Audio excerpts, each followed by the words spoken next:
Welcome to the Mr. Beacon podcast. We have got a very special episode this week. I've got Peter Goodman on the show, who's the New York Times' global economics correspondent.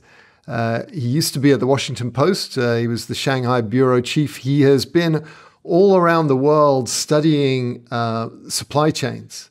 And I think that, when we're selling, designing solutions, it's really important to look at things from a systems level.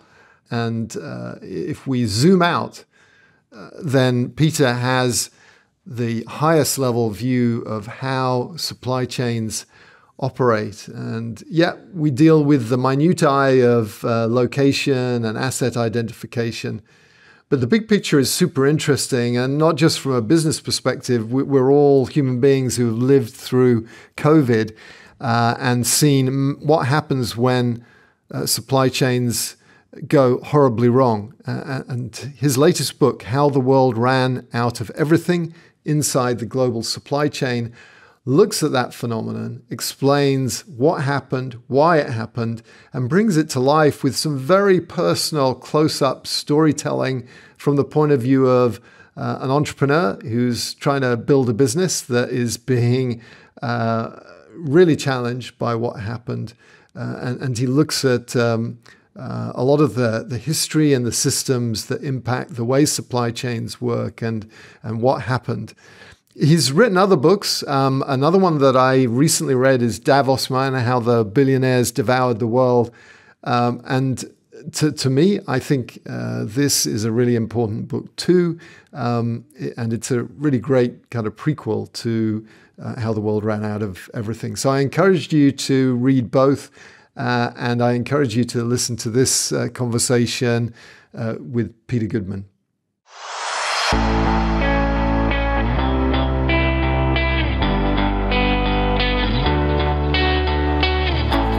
So, Peter, welcome to the Mr. Beacon podcast. It's a real honor to have you here. It's great to be here. Thanks for having me. I mean, you are an unusual guest for us. We're an Internet of Things, an ambient Internet of Things podcast. But, this series is about 200 episodes plus now. Came out of a book that I wrote where I tried to be holistic. And so it ended up being appallingly long. And I realized the only way to be holistic is to actually be episodic and allow people to pick and choose what they want. But I've always been a firm believer when you're implementing technology, you need to see the big picture. And we spent a bunch of time with guests looking at supply chains in the micro. But you're dealing with them in the totally macro. So we've kind of pulled back and we're looking at the globe. And you're the New York Times global economics correspondent, and it seems like you've taken an interest in supply chains in particular. What is it about supply chains that fascinate you? Well, I got to be honest. I never thought I would write a book about the supply chain. It was always a central part of a lot of my reporting, going back to being based in China for the Washington Post right after China entered the World Trade Organization.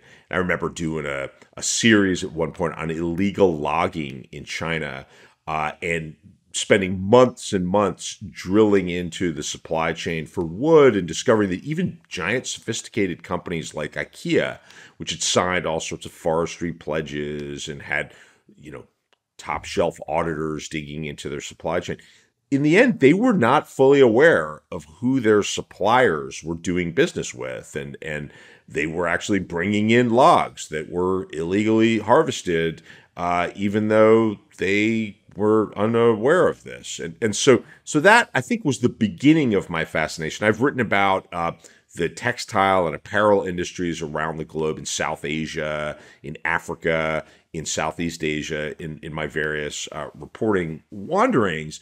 And I've always been struck by how, in the same way after the 2008 financial crisis, people talk about banks being too big to fail, that the supply chain is like too complex for anybody to regulate. And I've chewed on whether that's a kind of organic feature or in some ways by design. And certainly the bad actors large multinational brands that just want the cheapest goods do try to insulate themselves from liability to the consequence. I mean, they use complexity as a way to kind of insulate themselves from responsibility for child labor, for fires that will pop up in places like Bangladesh, in dense. I feel like I'm giving you a long-winded answer to a simple question, but basically, it's been at the center of a lot of my journalism for a very long time. But it wasn't until we ran out of all of this stuff in the pandemic and something very personal happened. I was living in London.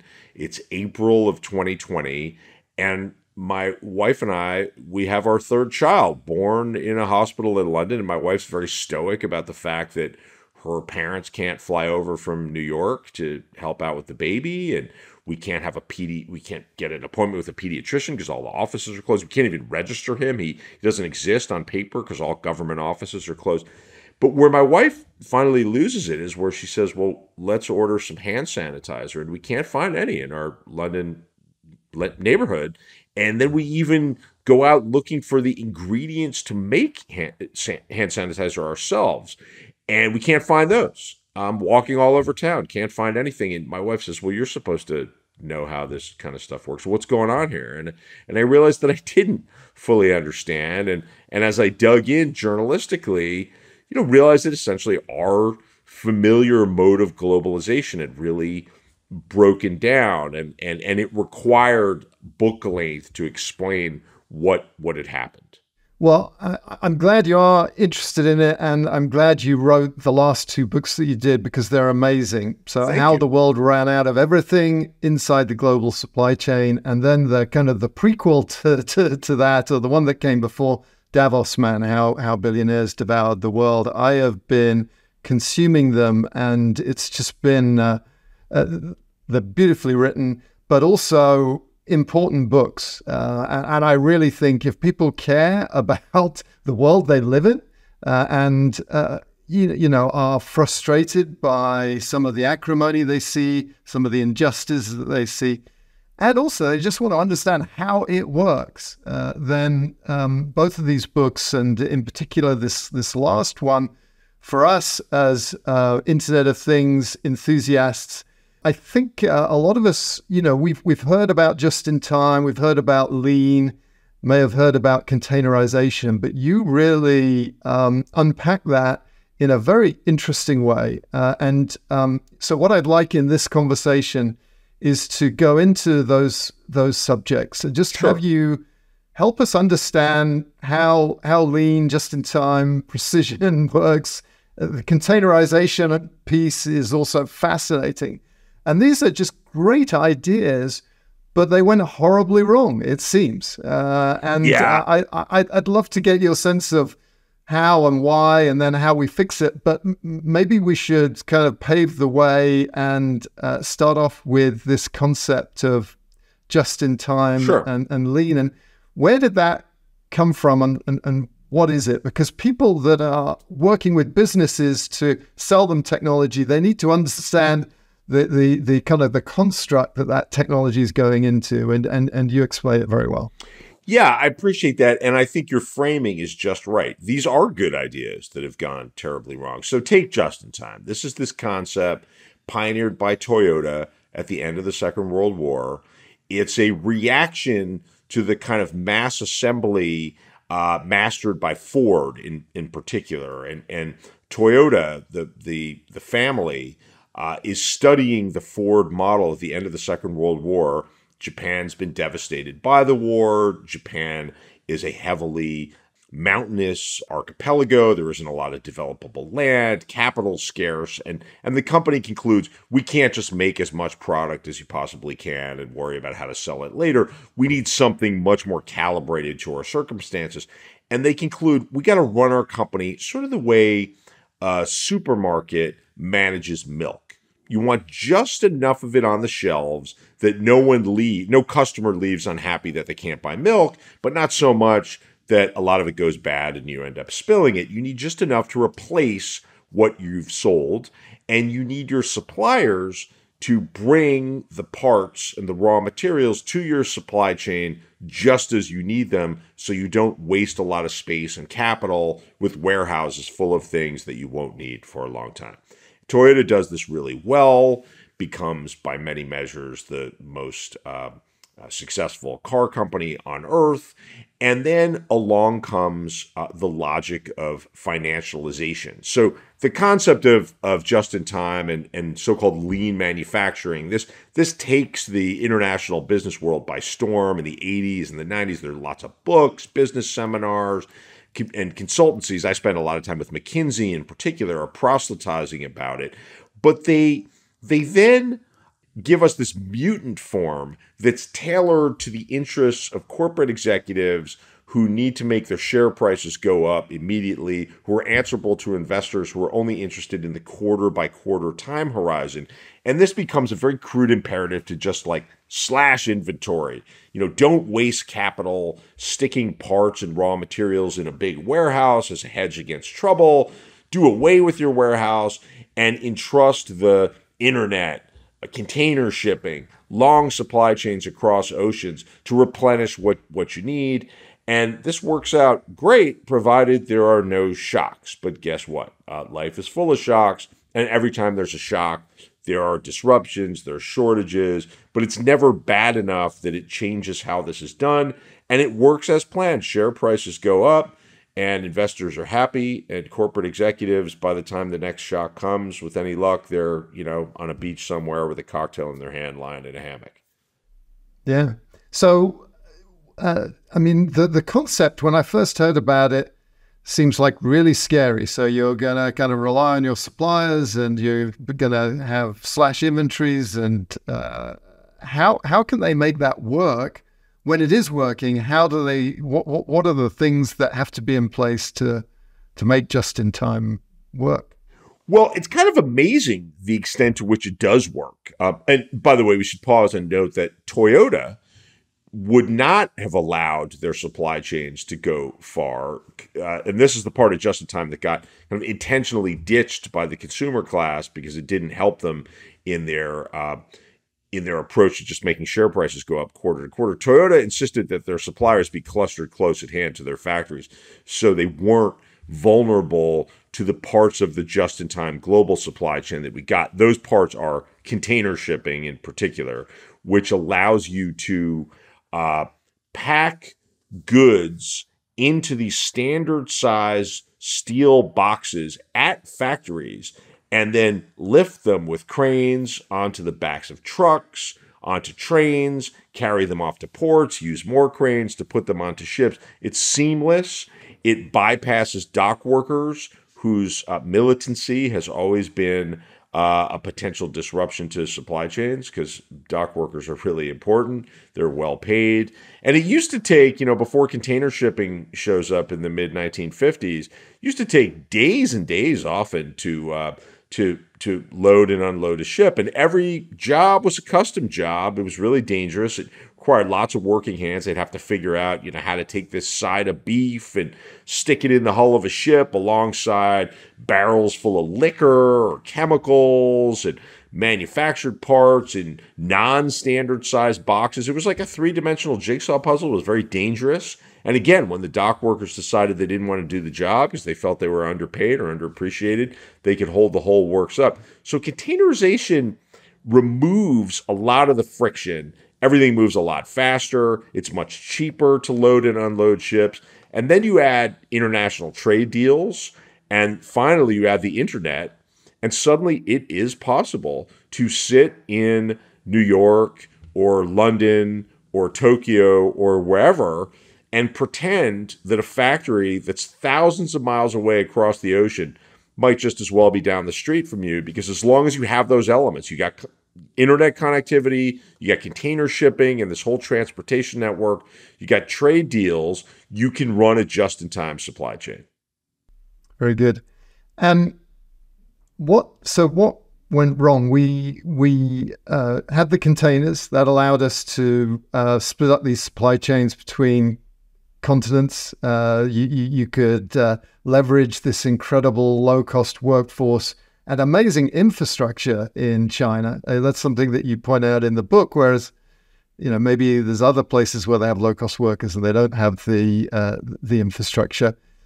You're not advocating going back to bloated inventories and No. excess. What went wrong, and what are you advocating that should be done? What went wrong was we lost common sense. We gave our common sense away to shareholder interests who were not thinking about running companies in an intelligent way over the long haul, but just making share prices go up in the short term. So, I'll give you an example. I spent time for the book with a company out in Minnesota that makes industrial generators. And very commonsensical guy I talked to who was working at this company for 20 years describes the crew from McKinsey showing up one day. And it's a bunch of fresh out of Ivy League university kids, one older guy in slick suits from the Chicago office. And they basically start talking down to the people running this business. And they say, you're doing it all wrong. You're wasting all this money on inventory. We need to strip down inventory. And so they persuade this company to stop warehousing $5 sheet metal brackets. And as a result, they keep running out of these $5 sheet metal brackets, and they end up being late on the completion of these giant industrial generators that have to be installed by crane at places like hospitals. Talk about just in time. Like, you better have that ready to go the day of. And they're constantly late. So then they're having to, pay extra to the tune of hundreds of thousands of dollars to make stuff faster, to deliver stuff faster. And at one point, after Cummins, a publicly traded company, takes over this factory, they start gaming the inventory process. So one of the metrics that Wall Street really looks at as a supposed marker of efficiency is return on asset. They like share prices. They will buy the stocks of companies that have good return on asset. Return on asset is a metric. You take the amount of revenue you got, you divide it by the asset on your books. Well, when you reduce inventory, you lower the denominator, right? You've got a smaller asset number, so your ratio went up. So you just showed on paper that your return on asset is higher, which tends to make your share price go higher. Well, the way they were doing this in many instances was refusing to accept shipment of inventory until the quarter ended. So their parking lot would be full of these containers full of stuff that they actually needed. But on paper, the transfer wouldn't happen till the end of the quarter. So they're basically stealing from themselves in the form of resilience. They're running out of things intentionally so that they can jack up their return on asset. This is an example of shareholder interests taking a very sensible concept of just in time and making it go haywire. In fact, McKinsey itself eventually discovers that auto companies, including Toyota in Japan, have gone to the point where they're limiting the number of parts on their assembly lines at workstations that have room for additional parts. So that, again, on paper, they can say, look how lean we are, even though this requires having to replenish the parts more often. I mean, this is purely a manipulation of their own book. So even McKinsey says, yeah, you should knock that off. If you got room for, 25 sets of whatever parts you need at this station, bring 25 sets over. Don't bring 15 now and 10 later. That's actually inefficient. But that's the kind of thinking that perverts this very commonsensical idea of just in time and turns it into something that's good for stock prices in the short term and bad for resilience for companies and for society in general when we run out of stuff we actually need. I mean, as one London Business School professor put it to me in explaining this gaming of the return on asset, he said, look, if you need a ventilator in the middle of a pandemic and you can't make a ventilator because you haven't kept the parts on hand, you can't say, well, at least our share price is high. Yeah. Well, and you follow this craziness into another channel, the railway business, which, the railways seems to be, we should be sending more things on the railways. It's a very efficient way of transporting things, but this industry seems to be in a real state, and lean and just in time seems to have morphed and had its own instantiation there. Can you describe how they implemented it and, what made sense and how did it go off the rails, if you'll pardon the pun? Yeah. No, it's a perfect example. So they came up with something about 10 years ago called precision scheduled railroading, right? Who could be against precision? But this is really a fancy way of saying, let's fire lots of people and then stick the remaining people with more work, which will keep them away from their family. So, I spent time for the book with traveling maintenance crews. And these are people who have no idea what their schedule is until a couple of days before. They're having to miss doctor's appointments. People are out on the road for weeks at a time, missing spouses' birthdays, births of children. And you fire all these people and you make that problem worse, which hurts morale. You then limit the numbers of trains. You actually reduce service. You make the existing trains longer, which is a scheduling hassle. And it's an invitation for really dangerous accidents. A lot of the accidents that we've seen, including this big explosion in East Palestine, Ohio, that happened while I was writing the book, are made much worse by the fact that the trains are much longer. But you justify this again by delivering to the shareholder class progress on metrics that you've convinced them show that you're so efficient. And again, there's clear evidence that the interests of society, of shippers, are being undercut for the benefit of manipulating these metrics. My favorite one is so-called dwell time. So dwell time is the amount of time that cargo sits in any particular place. The railroads tell the investor class, we're going to give you progress on dwell time. So I talked to an engineer who's out in Idaho for Union Pacific, giant railroad out west. And he discovers, much to his horror, that he's actually pulling rail cars to the wrong destination, not by accident, on purpose, because the guy running the giant rail yard in Nebraska has heard this corporate mantra, we're going to deliver on dwell time, we're going to lower dwell time.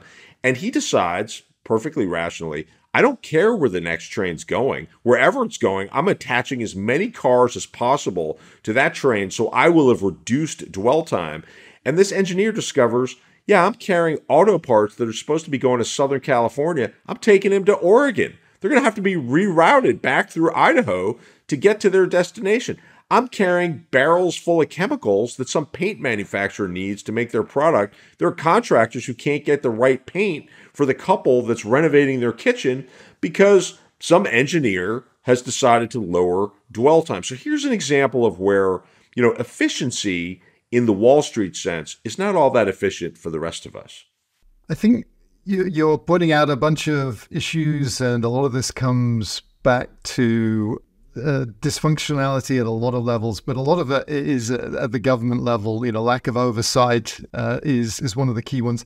I just want to give you the opportunity. I want people to read both of these books, but my biggest fear is that they're going to think this is a, pinko communist kind of New York Times writer who's doesn't believe in capitalism. And, my sense is that's not you. You actually celebrate a lot of the great things about capitalism. And it's not like you're just criticizing one side of the political aisle. You've got a lot of criticism for folks on both sides of the aisle. And, I'm interested in how you see where you're coming from in terms of that. I don't want people to think that this is the product of kind of a political agenda. It's my sense is you just want things to work properly and not see the everyday workers suffer, and that basically there really is a win-win-win here for almost everybody if we can re-inject some common sense. Would you like to speak to any of that? Yeah, I really appreciate the question. So I am a card-carrying capitalist, as was Henry Ford, by the way, whose story I tell in the book.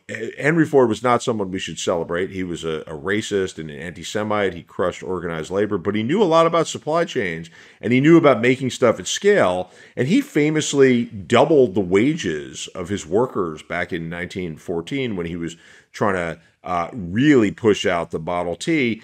And some people called him a communist. And he said, no. I recognize that if I want people showing up to work, giving me their best effort, that's something that's a privilege I really have to pay for. It's about, as he would have put it, resilience. He also understood that he didn't want to be at the mercy of shareholders who just wanted short-term dividends when he wanted to invest in his business. So, that's my first point. But also, I think, and this bleeds into my last book, and I appreciate your putting the spotlight there, Davos Men, How the Billionaires Devoured the World.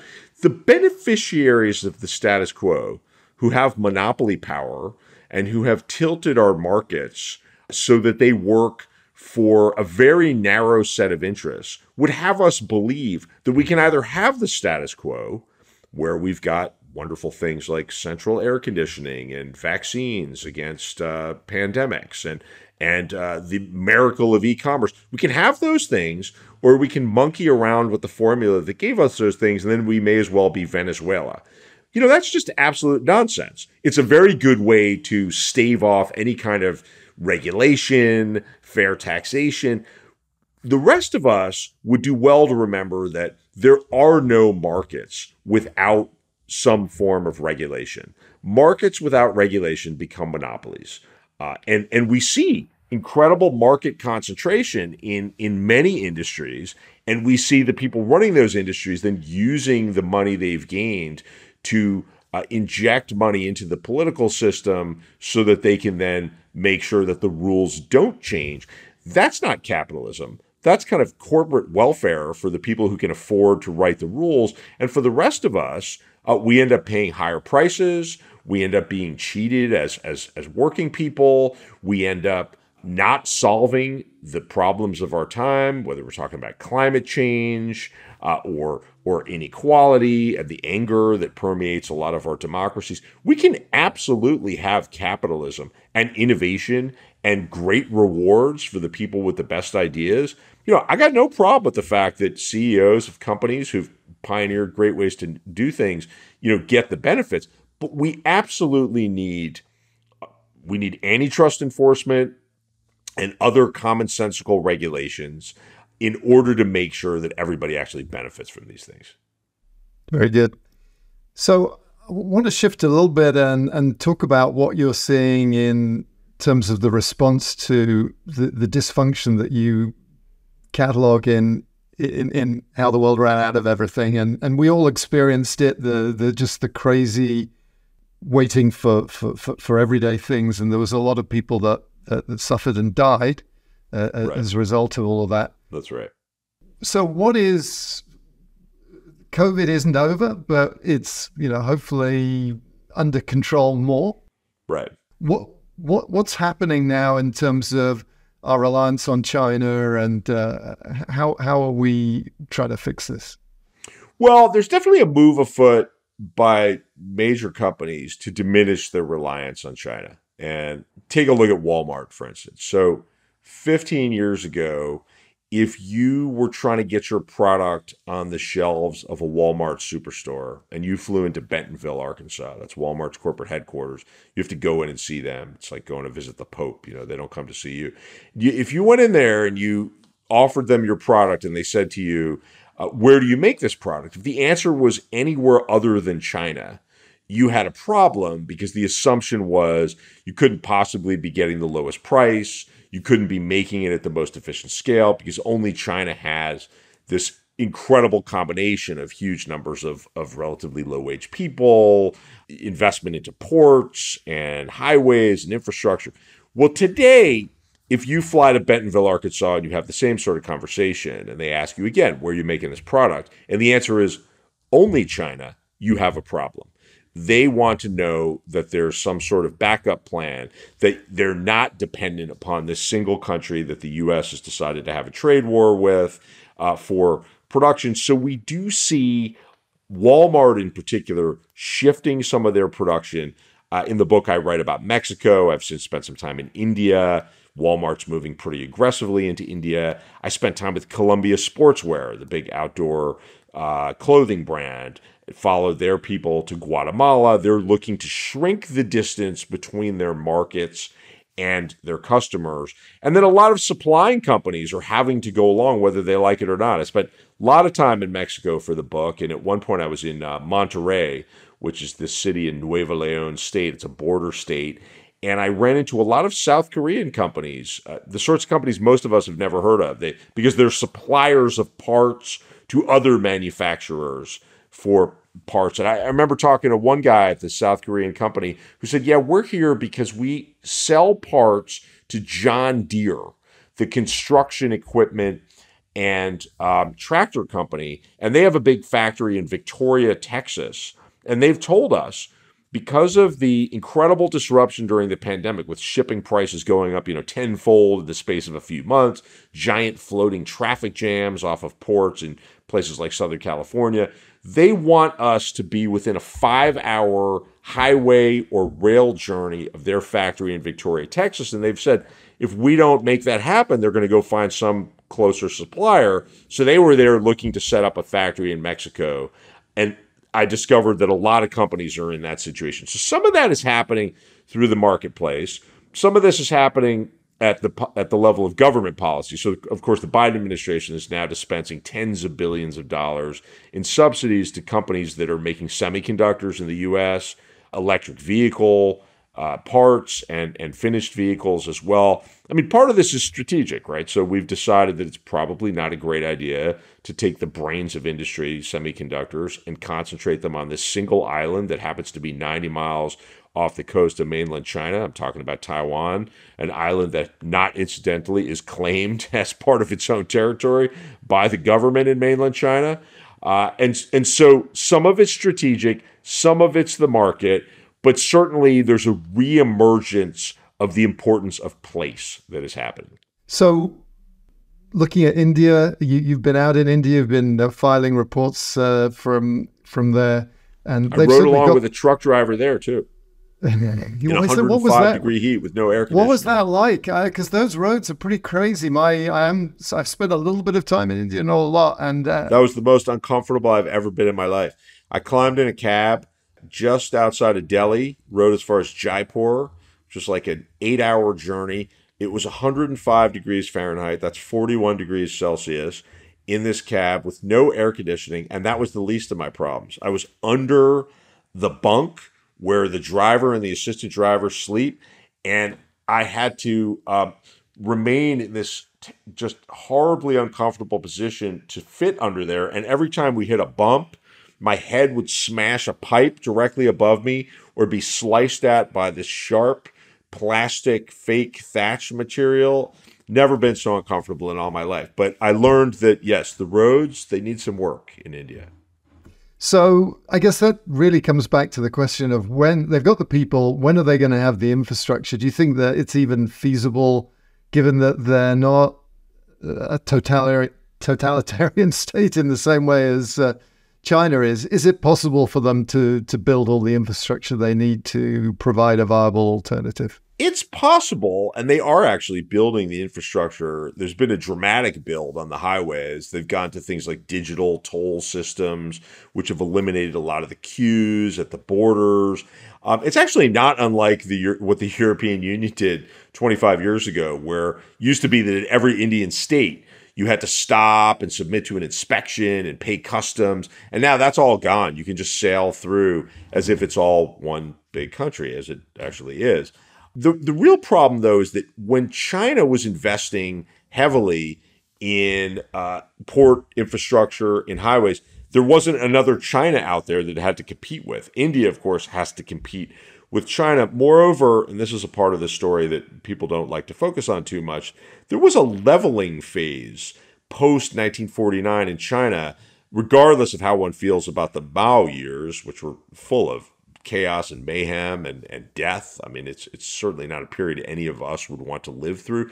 But the net effect of that was there was gender balance to a large degree. There was a lot of primary literacy and primary healthcare. So when China begins to experiment with market embracing reforms, first in the late 1970s, and it really picks up speed into the late 80s and into the 90s, you've got this giant workforce that can easily be trained. You've got people moving from rural areas to coastal cities who are, fairly easily set up to go work in a textile factory or a shoe factory and eventually an electronics factory.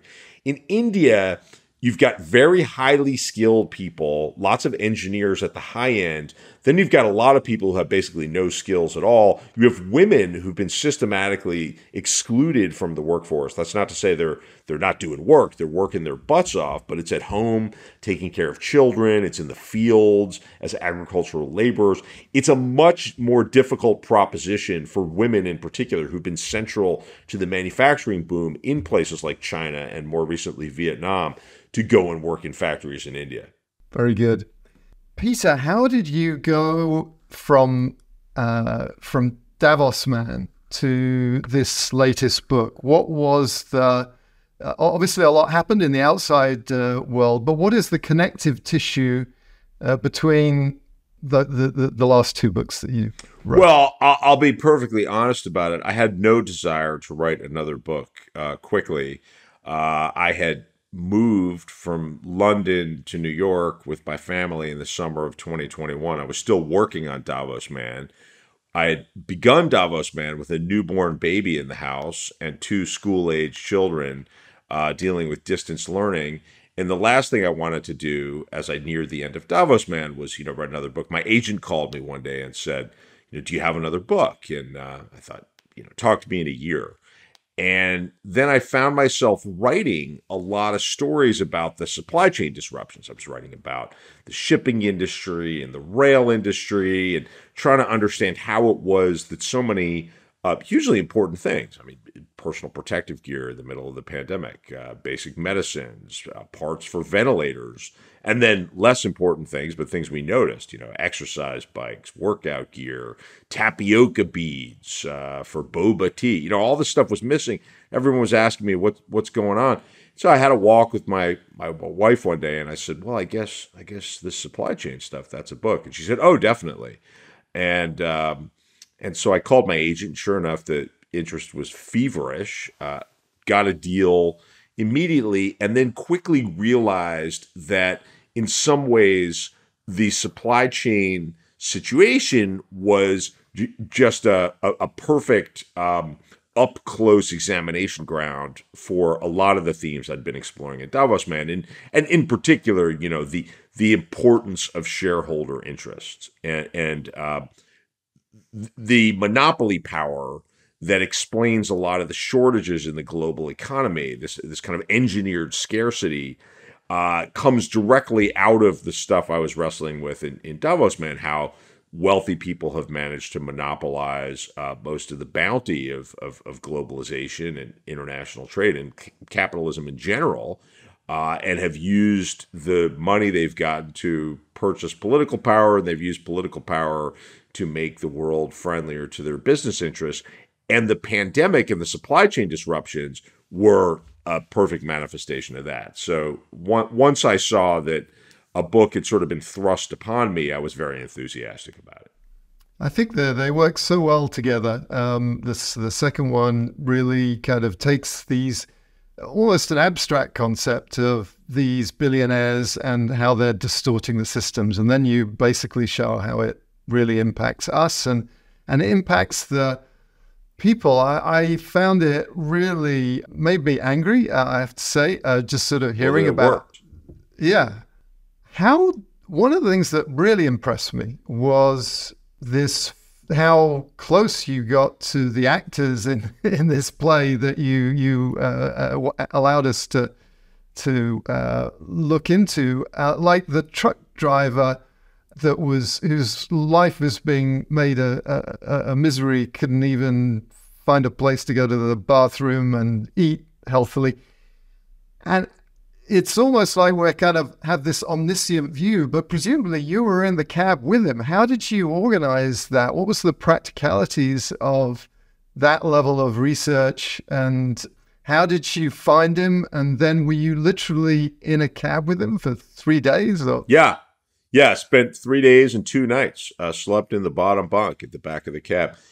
I'm a big believer in field reporting. I think if you want to know what's really going on, you have to test out the tidy propositions that you get when you talk to experts, academics. I mean, that's really an important part of the reporting too. Don't mean to denigrate anybody, but life looks much neater from your desk and on an Excel spreadsheet than it tends to when you get out to see what people's lives are really like. So I knew I wanted to ride along with the truck driver because I'd been exposed to a lot of trucking industry talking points. That one of the reasons why the supply chain was in such distress and why products were in short supply was because we had supposedly run out of truck drivers. There were not enough people willing to drive trucks. And I quickly discovered, having done just a little bit of reading, that we had been chronically short of truck drivers for decades.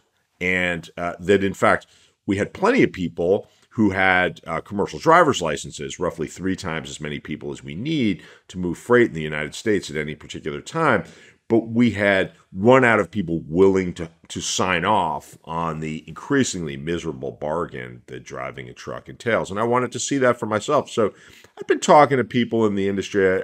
Somebody reached out to me with a report from a trucking industry consulting firm based in Tennessee. I had a good conversation with the CEO there, and he had told me that he had managed to ride along with the truck driver. I said, well, I'd love to do that. He said, you definitely should. He connected me with this outfit in Kansas City, and I was out in Kansas City for some other reporting for the book, talking to a guy who was operating a shipping yard for a General Motors plant. And I took a couple hours and dropped in on the trucking company, had a good conversation with the CEO there. He said, yeah, we'll see what we can do. And so sure enough, right after New Year's in 2022, flew out to Kansas City, didn't know where I was going, arrived at the trucking company's main yard in Kansas City, was introduced to this fellow, Stephen Graves, spent a little time having coffee with him, and the next thing I knew, I was in his truck, and we were off on a journey that took us down to Texas, next to Dallas-Fort Worth Airport. Made a bunch of stops along the way, stopped for the night at a couple of different places, and talked for hours and hours, and then drove back with him to Kansas City.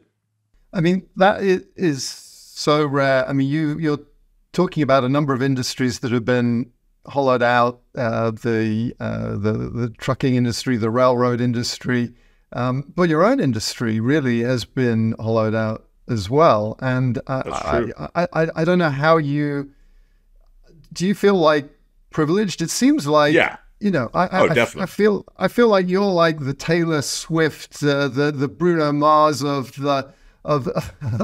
journalism, because there's a lot of people that they want to be a sports star, they want to be a singer, and how many people get to do it? And doing the kind of journalism that you do, it seems like there's hardly anyone who's able to do that. I feel very fortunate in that, when I was coming up in journalism, there were lots and lots of mid-sized daily newspapers that did serious field reporting, that had big enough staffs that they could detail people on projects that might last weeks or even months. And there's still people out there doing that work, but it's pretty lonely. And I am fortunate enough to work at a place that has a healthy business model and really values serious independent journalism and field reporting. And I'm lucky enough to work for people who don't blink if it's a good story.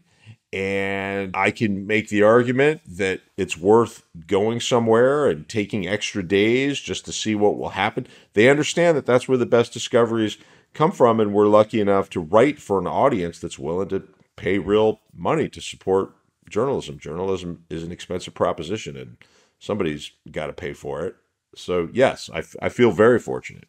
Yeah, the New York Times is remarkable in being able to kind of figure out how to turn it into a business model that's self-sustaining. But that's very rare, and I think we all need to subscribe directly to the few journals that are left Well, appreciate that. to support the good work that you're doing.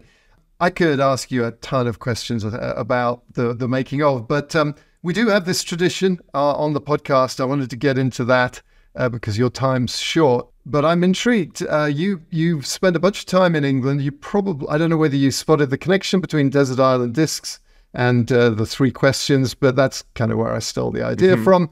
It's recycled, and it turned into what three songs would you take to Mars? But then everyone was giving me Space Oddity and David Bowie, and so they kind of got a bit boring.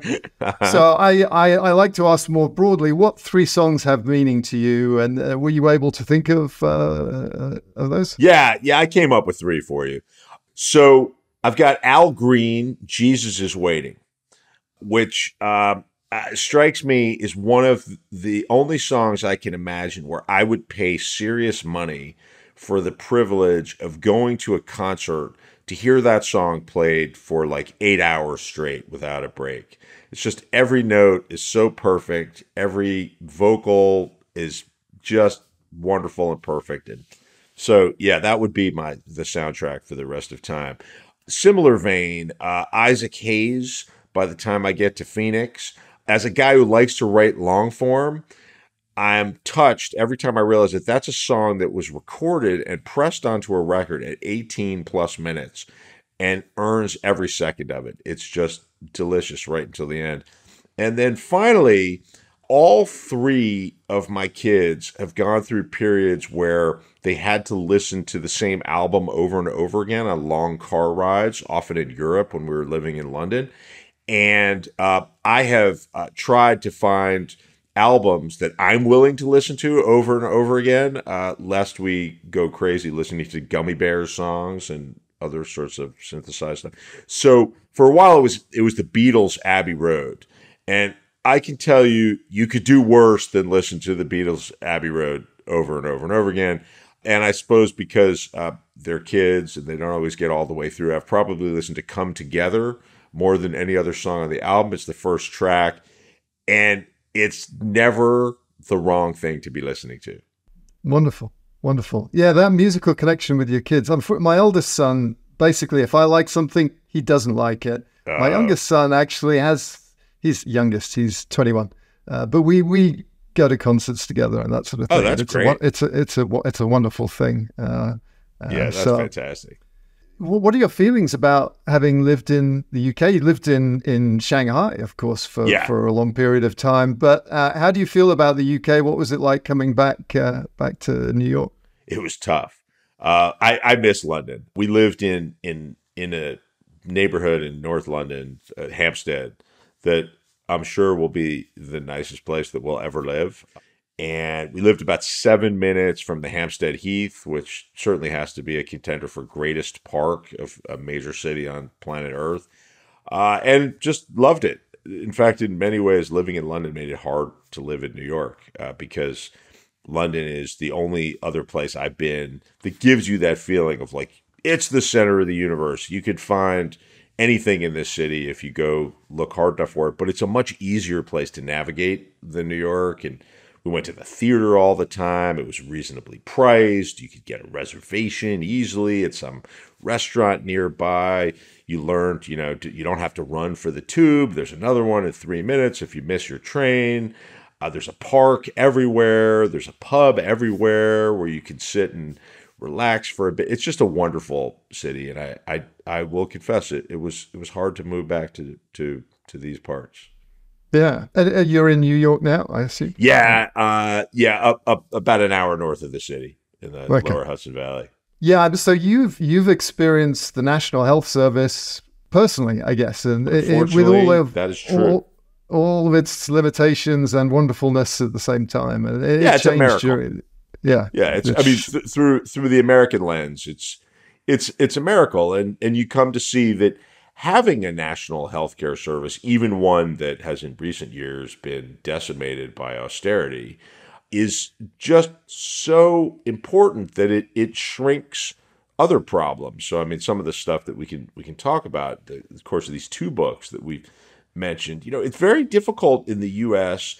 for workers to transition to their next thing, because if you've got healthcare, you're stuck. And if you lose your healthcare, you're desperate to take whatever job you can get that will give you your healthcare in most of the rest of the developed world. And of course, the UK led the way with the creation of the NHS. You have healthcare regardless, which actually makes it easier to take the sorts of risks that Americans love to tell ourselves we're so good at as supposedly swashbuckling capitalists. We're actually limited in our risk taking by the fact that we don't have national healthcare. I totally agree. And having grown up in England, and on one hand, they had the class system and a kind of don't get above yourself kind of thing, that and not the same appreciation of entrepreneurialism.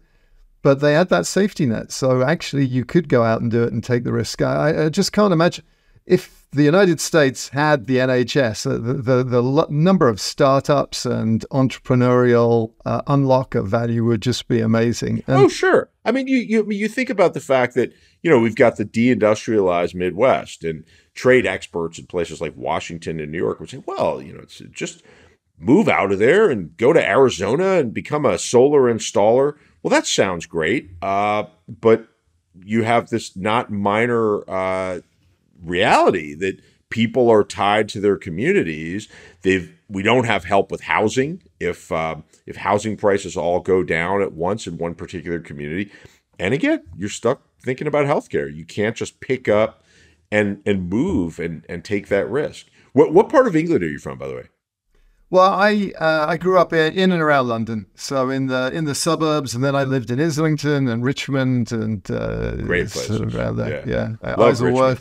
Love Richmond Park and Kew. Yeah. Oh, fantastic. Had many a fantastic. Great weekend outing there.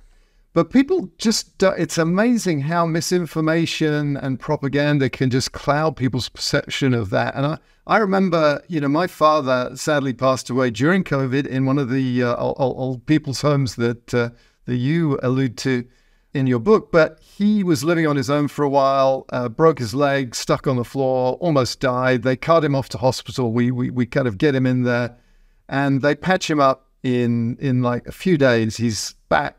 He's got a pin in his leg, and they resuscitated him. Now, his wallet was still in his house. No one looked for a credit card, an ID. Right. They just did it. And that's the sort of thing we're missing. Anyway, we're with lots of other things in this conversation. I want to thank you, Peter, for it's been an honor having you on the show, and a real pleasure. Thanks so much for having me. Really enjoyed it. Thanks for watching this episode of the Mr. Beacon Ambient IoT podcast here on YouTube. You can listen to this episode on iTunes, Spotify, or wherever you get your podcasts. If you enjoyed it, please like and share this video. And be sure to subscribe for more videos. For more information about Wiliot, Ambient IoT, and IoT Pixels, head over to wiliot.com.